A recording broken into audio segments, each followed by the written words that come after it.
வணக்கம். நான் உங்கள் அன்பான சயின்டிபிக் வேதிக் அஸ்ட்ராலஜர் அஸ்ட்ரோரஞ்சி பேசுகிறேன். நல்லது நினைப்போம், நல்லதே நடக்கும். தொடர்ந்து நம்மளுடைய வீடியோஸ்லாம் நீங்க பார்த்துட்டு இருப்பீங்க நம்புறேன். சயின்டிபிக் வேதிக் அஸ்ட்ராலஜி முறையில அறிவியல் சார்ந்த ஜோதிட கருத்துக்களை பார்த்து கொண்டிருக்கிறோம்.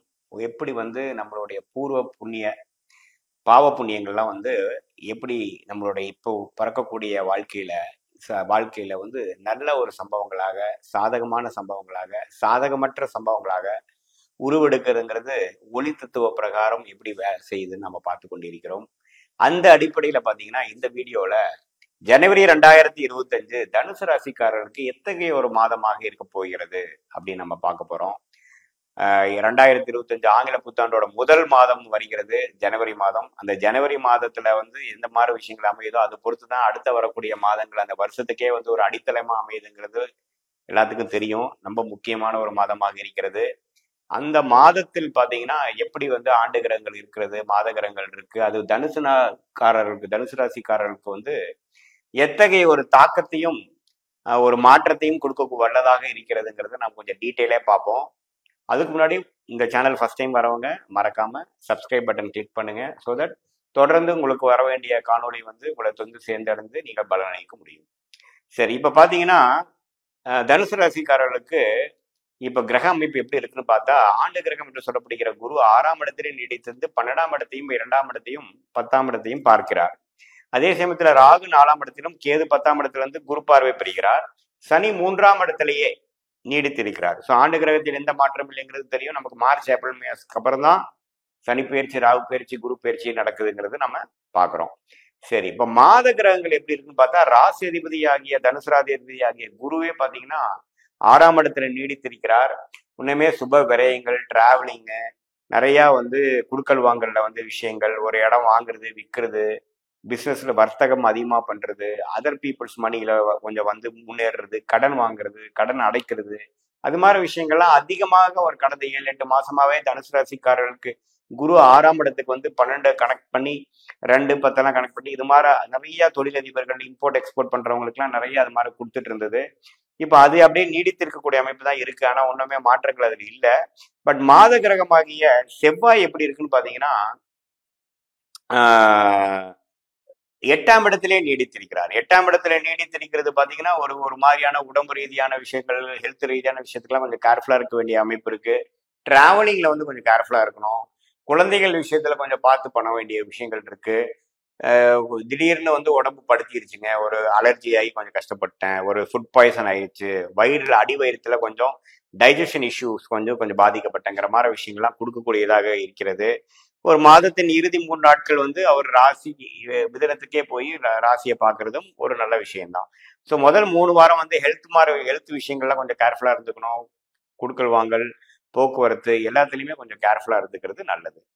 ஸோ அதே சமயத்துல புதன் பாத்தீங்கன்னா முதல் 3 நாட்கள் ஜனவரி 3ஆம் தேதி வரைக்கும் 12ஆம் இடத்துல குரு பார்வை இருந்தாலும், அடுத்த மிடில் ஆஃப் 2வது வாரம், 3வது வாரம், 4வது வாரம்லாம் பாத்தீங்கன்னா புதனே ராசிக்குள்ள வர்றாரு. ராசிக்குள்ள அவருடைய 7ஆம் வீட்டை கனெக்ட் பண்றது பாத்தீங்கன்னா ஒரு இல்லற வாழ்க்கையில ஒரு பெட்டரான ஒரு ஸ்டெபிலிட்டி வர்றது, கருத்து வேறுபாடுகள் இருந்தா கொஞ்சம் குறையிறது, பங்குதாரர்கள், பிசினஸ்ல பங்குதாரர்கள், கிளைண்ட்ஸ், அசோசியேட்ஸ் தான் இருக்கிறவங்களோட இன்னும் கொஞ்சம் புதுசா அடிஷன் ஆகுறது, நியூ கிளைண்ட்ஸ் எடுக்கிறது, நியூ ஒரு பார்ட்னர்ஷிப் மூலமா ஒரு புதுசா ஒன்று ஸ்டார்ட் பண்றது, அது மாதிரிலாம் ஏன் பண்ணிட்டு இருக்கிறவங்களுக்கு ஒரு நல்ல அமைப்பு கொடுக்கக்கூடிய புதனின் சஞ்சாரமாக, புதனின் பயிற்சியாக, குறிப்பா ஜனவரி முதல் வாரத்துக்கு அப்புறம் வரக்கூடியது ஜனவரி 25ஆம் தேதி வரைக்கும் ஒரு நல்ல விஷயத்தை கொடுக்கிறார். அதுக்கப்புறம் 2ஆம் இடத்துக்கு புதன் போய் இன்னுமே வருமானத்தை பெருக்கக்கூடிய அமைப்பு இருக்கு. ஸோ புதனின் சஞ்சாரம் ரொம்ப நல்லா இருக்கு. தனுசு ராசிக்காரர்களுக்கு இந்த மாதிரி ஒரு புது அடிஷன் ஆஃப் புது ஒரு ரிலேஷன்ஷிப் மூலமாக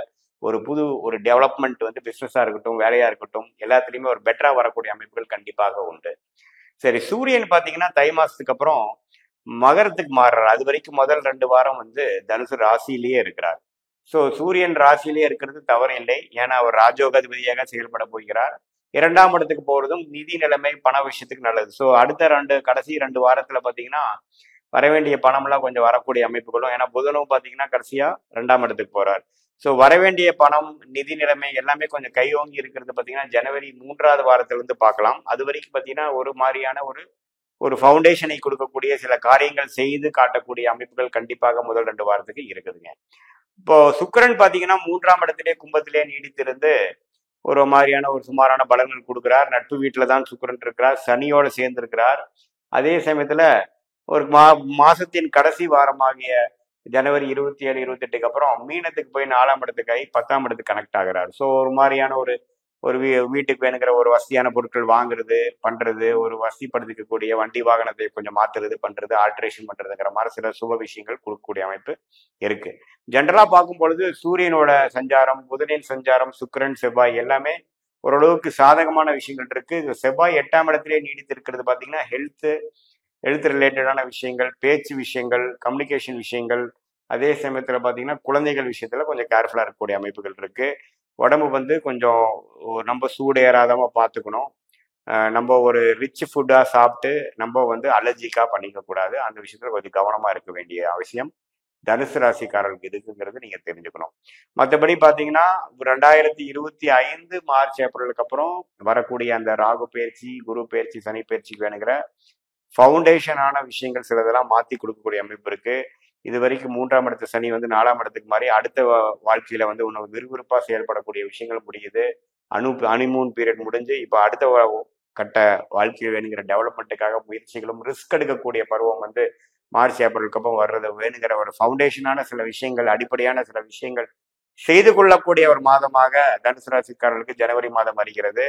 இதுல பாத்தீங்கன்னா இது பொதுவான ஒரு பலன்களை தவிர உங்களுடைய பிறந்த நேரம், பிறந்த தேதி, பிறந்த நேரத்துல, பிறந்த ஊர்ல வைத்து வரக்கூடிய ஜென்ம ஜாதகத்தை வைத்து என்ன தசாபுக்திகள் போது வச்சு இன்னுமே நாம துல்லியமான பலன்கள் எடுக்கலாம். அது மூலமா அடுத்த வரக்கூடிய ஆண்டுகள்ல என்னென்ன முடிவுகள் எடுக்கலாம், எது மாதிரி வாழ்க்கை பாதை வந்து நம்மளுடைய வாழ்க்கையில போக போறோம், எது மாதிரி ஒரு டைரக்ஷன் நமக்கு கிடைக்க போகுதுங்கிறத நம்ம இப்ப பார்க்கக்கூடிய அந்த தசநாதன், புக்திநாதன் கோச்சாரத்தில் எப்படி இருக்கிறார்களா பார்த்து தசாபுக்திகளோட மிக்ஸ் பண்ணி நம்ம பார்க்கும் பொழுது ஒரு துல்லியமான பலன்கள் எடுக்கலாங்கிறது தெரிஞ்சுக்கணும். இது வந்து பொதுவான ஒரு ராசி பலனுங்கிறதை நேயர்கள் புரிந்து கொள்ள வேண்டும். மீண்டும் மற்றொரு காணொளியில் சந்திப்போம். நன்றி, வணக்கம்.